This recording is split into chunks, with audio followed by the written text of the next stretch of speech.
My cousin had booked the sipping cycle for 7 o'clock, and when we got there, the guy that was on this, doing the sipping cycle, that was hosting it, the people, they were like, give us 10 minutes because they couldn't dock. So those people had their boats in the way, and the Harriet, I kept calling it the Marriott, blame it on the alcohol. The Harriet was basically kind of like circling because they was trying to dock.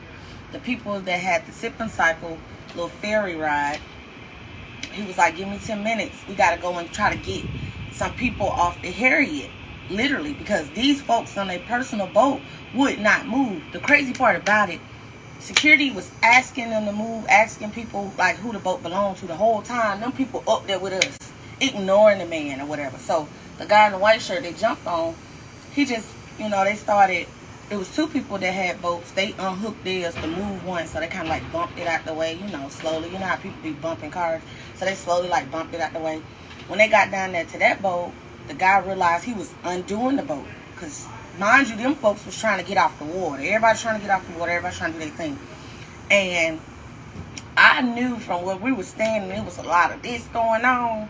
I was like, bro, they about to fight. But I did not know that man was going to swing on him. So the white guy swung on him, and the rest of them ran down there, and they jumped on him. The people on the Harriet, like, the only thing I can say is I feel like the white guy felt, I don't know. It's no reason for you to put your hand on folks. But the people on the boat was like, move the boat, move the boat. Everybody was lit. You could tell they had a good time, but the folks was holding them up. Like, why would you keep your boat there? All you had to do is just move your boat. When he asked them nicely to move, he trying to do this and that. Like, okay, you been drinking, you being real belligerent right now. Just move your boat. He swung on the guy. The rest of them jumped on him or whatever. And, like, the people you saw, like, standing up, I already knew, like, it wasn't even no reason for the folks I was with to even get into it. Because them folks on the Harriet, like, the Harriet was, the boat moved now. The Harriet was slowly coming in. And they was ready. They saw it all. So they was ready. So I was like, at first I was recording on Snapchat. And I was like, oh, shit, I'm finna go live. Didn't think, though, it was going to really go off like that. And that's basically what happened. They jumped on them, and, our people came to their rescue, as they should. And the crazy part about it, like I said, it took the Harriet a minute to, slowly come into dock again, so, they can anchor it down and all of that good stuff. Them people had jumped on that man. A couple of them was still down there tussling with him, but the rest of them, as you can see in my video, they had went back to their boat that they wouldn't move and sat down like ain't that happened. Like they was on the boat just chilling, like they was gonna pull off or something, like wasn't nothing to happen. So the dudes got off the Harriet and they came like Wakanda, like what's up, like, and they did what they were supposed to do. Period. That's all. That's literally what happened.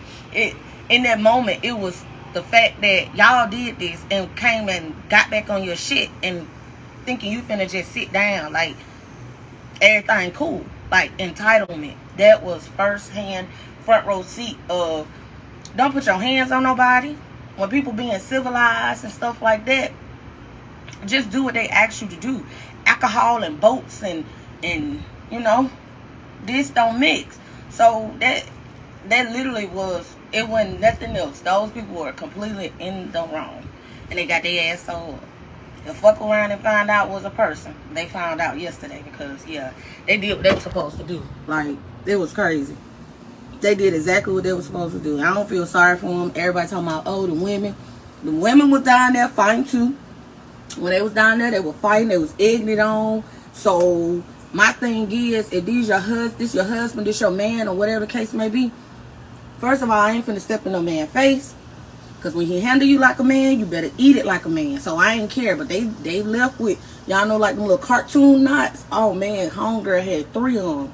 She looked like a 3-horned devil.